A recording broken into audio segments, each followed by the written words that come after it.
Menyadari gitu ya, bahwa semua orang pasti punya kekurangan, punya kelemahan.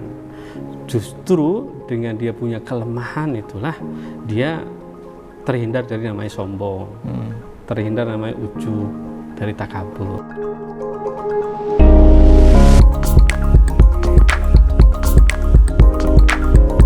Assalamualaikum warahmatullahi wabarakatuh, pemirsa BMH TV. Bertemu kembali dengan saya Melki Satria di segmen Q&A kajian mulia bersama Ustadz Gofar Hadi. Beliau adalah Wasekjen dari DPP Hidayatullah. Nah, alhamdulillah kita sudah silaturahim lagi Ustadz. Ini lanjut kita ke Q&A berikutnya Ustadz ya. Ini ada yang bertanya Ustadz saya usia 19 tahun melihat teman-teman saya yang sudah sukses dalam mengejar impian masing-masing, sementara saya merasa rendah karena kekurangan saya. Mohon nasihatnya Ustadz. Tapi ini nggak disebutin Ustadz, kekurangannya apa nih Ustadz? Iya. Tapi insecure ya, bahasa sekarangnya Ustadz, insecure dengan dirinya sendiri. Ini gimana Ustadz? Ya, jadi memang itu biasa terjadi ya. Anak-anak terutama remaja mau dewasa itu dia kadang melihat dirinya itu inferior gitu ya, dengan keberhasilan temannya, tetangganya, saudaranya gitu ya. Apalagi dia punya kekurangan. Ini yang pertama, menyadari gitu ya, bahwa semua orang pasti punya kekurangan, punya kelemahan. Justru dengan dia punya kelemahan itulah dia terhindar dari namanya sombong, terhindar namanya ujub, dari takabur. Nah, itu kalau mau direnungin, nanti jangan-jangan kalau kita punya kelebihan nanti ada sombong. Yang kedua, harus jadikan motivasi gitu ya. Harus jadikan motivasi, karena di dalam kehidupan ini banyak orang yang mohon maaf ya, yang Allah kasih dalam kekurangan, tapi dia bisa melebihi prestasinya dengan orang-orang yang sempurna, yang normal. Ada orang yang buta tapi dia bisa hafal Quran, dia tidak punya kaki tapi dia bisa memimpin perusahaan puluhan, dan banyak seperti itu. Banyak sekali orang-orang yang punya kekurangan tapi dia melebihi prestasinya dibandingkan orang yang normal. Jadi jangan terlalu sempit memandang dunia gitu, apalagi memandang dirinya gitu, karena di banyak orang, banyak saudara kita yang lebih tidak beruntung, baik dari fisiknya, baik dari intelektualnya, baik dari orang tuanya, dari ekonominya, banyak. Tapi itu semua tidak menjadi alasan bagi kita untuk punya prestasi, untuk punya karya, karena Allah sudah menyiapkan itu semuanya. Masya Allah ya. Kita ingat teman-teman kita yang tunanetra Ustadz itu bisa menghafal Quran ya Ustadz ya. Jangankan membaca jangankan mau membaca ya, dia hafal Ustadz ya. Iya, bukan hanya membaca. Jadi ini tergantung sama niatnya juga Ustadz ya. Iya. Niatnya sambil gini ya. Artinya disinilah penting kalau di Hidayatullah itu namanya Iqra, membaca.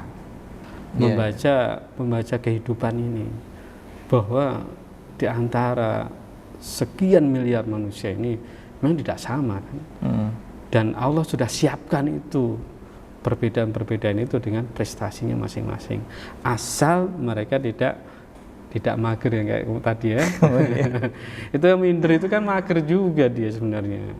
Artinya janganlah jadikan alasan ketika punya kekurangan itu menjadi minder, kan minder bahasanya kan ya, minder, merasa inferior, itu istilahnya memblok dirinya, membatasi dirinya, yang seharusnya dia bisa malah tidak bisa. Ustadz, saya jadi teringat ini Ustadz, ada beberapa kasus ya di keluarga di Indonesia ini, di mana orang tua itu suka membanding-bandingkan gitu Ustadz. Dalam contohnya kakaknya berhasil, adiknya masih belum, dibanding-bandingin gitu kan Ustadz ya. Itu kan jadi membuat insecure juga nih Ustadz. Ini ada saran nggak Ustadz untuk apakah ini mungkin niat orang tuanya baik gitu Ustadz ya, supaya anaknya bisa termotivasi seperti kakaknya atau seperti saudaranya gitu. Tapi bagi anaknya nggak semua menanggapi seperti itu Ustadz.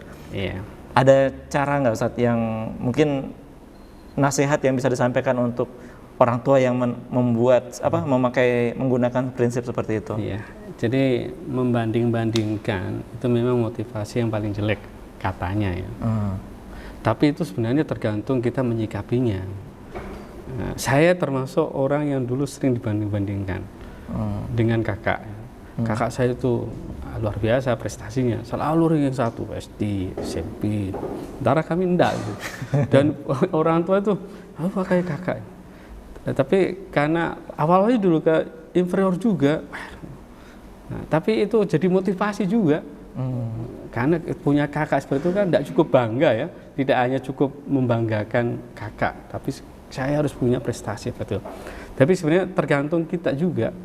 Nah, tapi sebenarnya ya tergantung kita menyikapinya.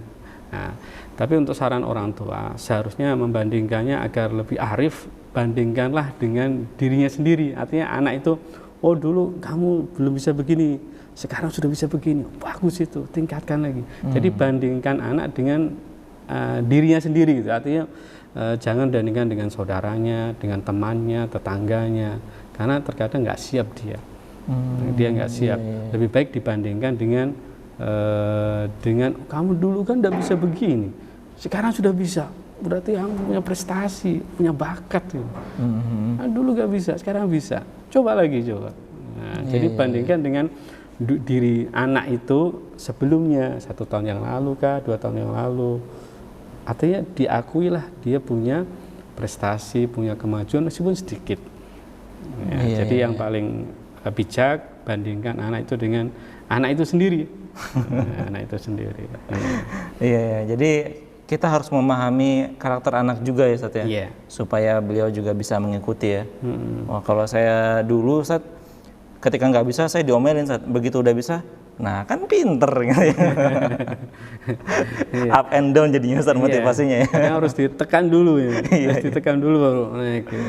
Seperti itu. Nah, itu dia pemirsa BMA TV Q&A kita bersama Ustadz Gofar Hadi. Nah, bagi sahabat-sahabat yang punya pertanyaan atau ingin curhat bisa ditulis di kolom komentar dan mudah-mudahan bisa dijawab juga oleh Ustadz Gofar Hadi nantinya ya. Dan bagi yang belum subscribe silahkan di subscribe, di like dan di share postingan ini, mudah-mudahan bermanfaat.